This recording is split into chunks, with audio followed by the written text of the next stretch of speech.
What's up, gamers? It's Above, and in today's video, we have a Grandmaster guide for a brand new Nightfall introduced with Witch Queen in the Lightblade. Though this strike is new, we have a familiar foe in Cool, who is back but as a polar opposite to his D1 self. I'm gonna be straight up with you guys. In its current state, Lightblade is up there with some of the toughest Grandmasters we've had in Destiny 2. I'm not sure if Bungie forgot to turn off the arc singe as they stated they would in the TWAB, but enemies are hitting abnormally hard, and it's the first Grandmaster we've had that contains both champions and Hive Guardians in the same strike. Despite all of this, I have tips and tricks that will make this Grandmaster Nightfall significantly easier for you and your fire team. If you enjoyed today's video, a like and subscription would be greatly appreciated. Now let's get into it.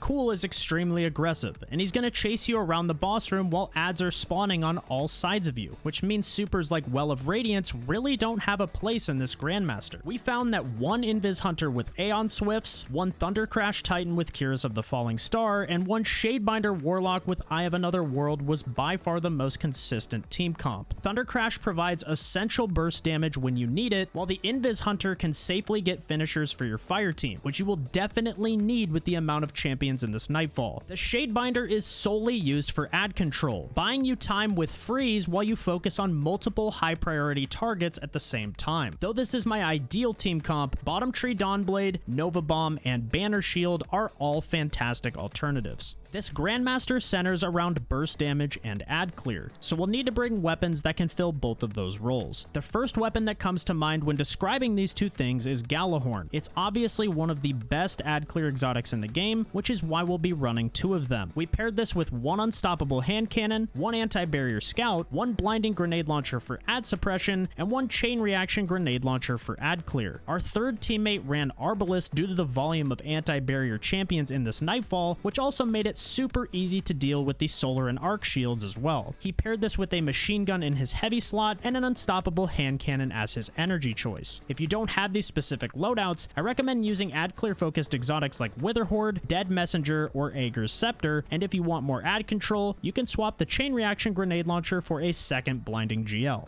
As for key armor mods, I recommend placing Thermoshock plating on a Void chest piece because it allows you to utilize a Void resist, giving you resistance to all three element types on a single piece of armor. If you're using elemental wells, Explosive Wellmaker pairs great with Galahorn because it allows you to generate elemental wells off of explosive multi-kills. I also recommend Well of Life to provide you 10 seconds of continuous healing, which I personally find more valuable than something like Well of Tenacity, especially on non-void subclasses like Thunder Crash. Lastly, I love Seeking Wells in this Grandmaster because they allow your elemental wells to track towards your current position, which is super helpful in the boss room specifically. Your Invis Hunter should be using Echo of Obscurity for invisibility when finishing a target, and should have Special Finisher equipped to keep your Arbalest users topped off on ammo, especially since you can get your super back so easily in the boss room. Diving right into the Nightfall, as you approach the opening area, Cool will already be spawned in near the entrance of the temple, and before doing anything else, each member of your fire team will need to tag him with a rocket, which will health gate the boss, causing him to despawn. You don't want to leave him up for very long because his ranged attacks are extremely annoying to deal with while trying to clear this encounter, and when he does leave, the door to the temple will open. Before moving on, I recommend heading left and clearing ads, and you'll need to focus on the two barrier champions near the bridge in the middle of the garden. Once these are dead, clear ads as needed, but feel free to skip as many of them as you want on the way to the next encounter. As you make your way inside, there will be two wizards guarding the entrance of the room. These should be your first priority, and once dead, you want to head to the left stairs and be ready to focus on the barrier champion on the perch in front of you. Though the Hive Guardian in the middle of the arena is a bigger threat, this breaks line of sight, allowing you to isolate the barrier champion safely. Besides, killing the Hive Guardian at range does nothing for you because after all, you have to get a finisher on its ghost to actually kill it. So when you kill the first barrier, a spawn timer for a second Hive Guardian will start. This is very important because you need to clear the room as quickly as possible and then rotate to the statue at the back of the room. So once you kill the barrier and Hive Guardian, you will want to rotate towards the statue because a second Hive Guardian will spawn behind you shortly after, near where we entered the temple. Thrall will also spawn out of the doors on both sides, so use a galley to take them out. Play cover and focus the Lightblade's warrior as a team. And once dead, you want to immediately rotate back up top towards where we entered the room, because a second Hive Guardian and 2 Arc-Knights will spawn in the center of the arena. If you have a Thunder Crash available, use it here and get a finisher on the Ghost to restock on ammo. Now that all the Hive Guardians are dead, the door will open and we're moving on. Next up, we have the Fairy encounter. You'll have to kill 2 barrier champions before boarding, which is pretty straightforward, but sometimes one of the barriers falls off before you even enter the room, so just be aware of that. It won't affect Platinum, but it's worth noting nonetheless. Make sure to use these stairs for cover and you should be totally fine here. Next up, we have the Fairy encounter. As you approach your first destination, take out the first Shrieker with Galahorn, and then look for these fountains on your right and left hand sides. If you jump over to these bowls and position yourself near the top of them, you can jump up to the ledge and then scale your way up to the orb without ever seeing an enemy. This means you can skip a Hive Guardian on each side just by grabbing the orb and jumping down to dunk it. Once both orbs are dunked, the door will open and we'll move forward. The next area will have some pretty threatening enemies, alternating between wizards and shriekers as you progress towards the waterfall. Galley, Blinding Nades, and Arbalist all work great for this section, and you even have a banner shield for extra safety if you need it. As long as you're paying attention to each set of ads, this part should be pretty straightforward. As you move through the waterfall, the Fairy will come to a stop and Thrall will begin swarming you. To remove all chaos from the situation, you can actually jump to the platform in front of you and the Thrall will simply hop onto the Fairy without ever aggroing your fire team. So once you've cleared all the ads, the Fairy will start moving again and will arrive at Crota's lanterns. As you kill the first wave of Screebs, push forward as quickly as possible and make sure you stick together. As you approach the first lantern, team shot any butterflies you see and fully cleanse your darkness stacks. But don't stay here too long because the lanterns will explode. From here, you want to run to the second lantern, kill the butterflies yet again, make sure you cleanse yourselves, and rinse and repeat this process all the way to the end. Blinding Grenades and Shadebinder are amazing for this part because you can crowd control the Screeb spawns, which makes this part relatively easy. When you make your way through the final gate, the darkness stacks will be lifted, allowing us to move on. As you enter the cave, there will be an unstoppable champion directly in front of you, so you want to stun it and then clear out the moths while the champion is stunned. Once clear, get the unstoppable low and finish it to restock on ammo.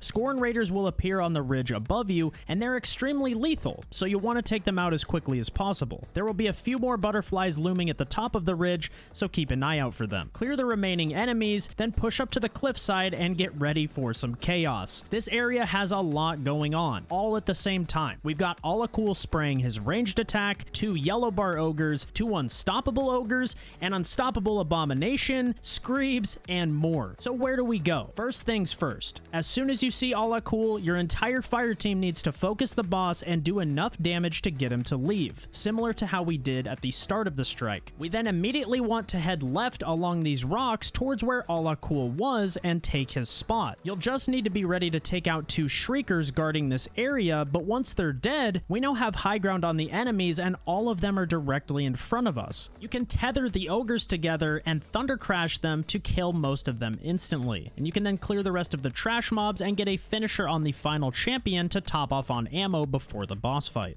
As we descend into the Temple of the Navigator, position yourselves on the upper ring of the arena and get ready for the boss fight to begin. Alakul will spawn in the center of the orb fountain and immediately begin aggressing your fire team. He will one-shot you, which is why this fight is all about rotations and correctly baiting the boss.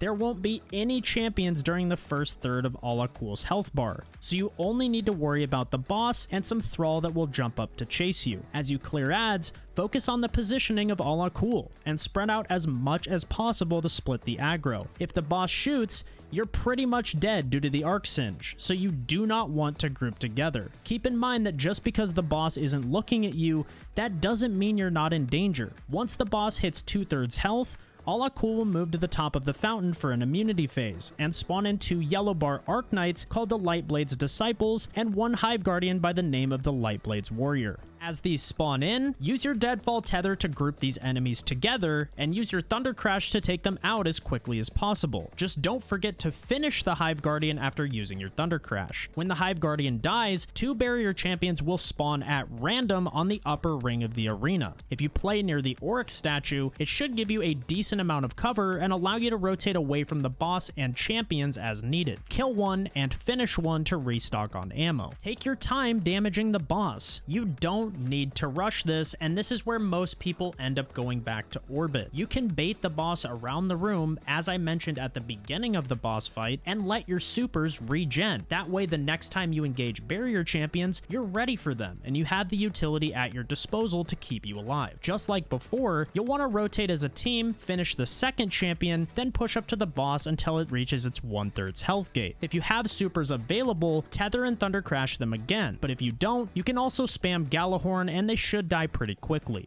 Cool will reappear one last time, and similar to the last health gate, barrier champions will spawn when 50% of this health bar is depleted. After you take out the last 2 barriers, it's time to melt Cool, making the Lightblade Grandmaster Nightfall a GG. If you found this guide useful, a like and subscription would be greatly appreciated, and you can catch me live over on Twitch over at twitch.tv/above to help you on your way to Conquer.